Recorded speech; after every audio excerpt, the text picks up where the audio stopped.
Let's turn to the second problem. Has RMB exchange rate appreciation helped decrease trade surplus?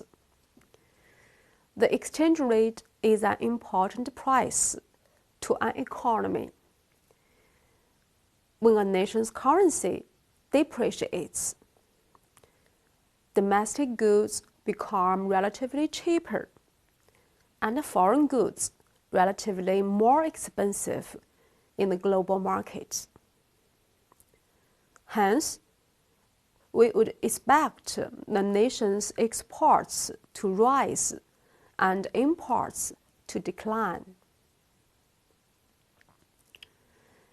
In reality, this problem depends on the elasticities of import and export.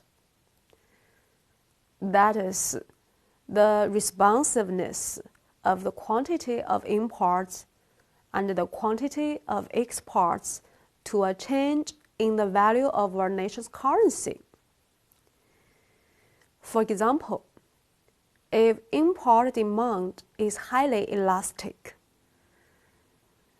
a depreciation of the domestic currency will cause the relatively larger decline in the nation's imports and thus help improve trade balance.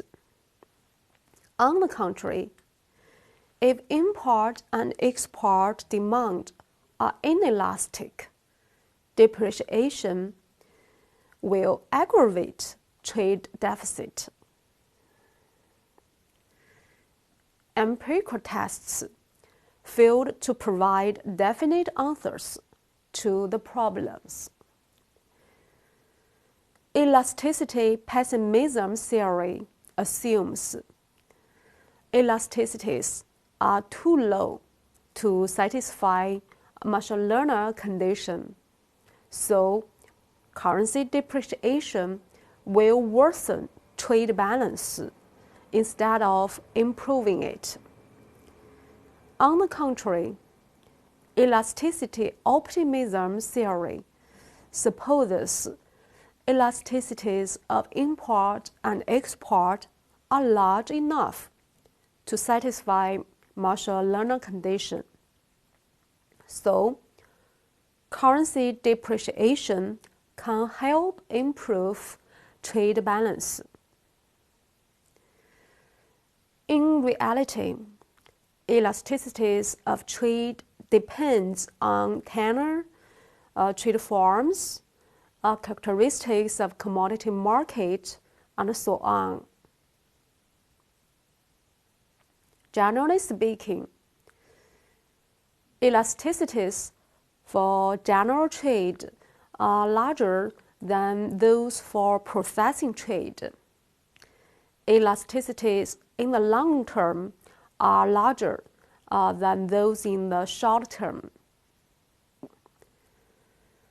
Since China's surplus mainly comes from processing trade, in the short run, the effects of RMB exchange rate appreciation may be modest in curbing trade surplus.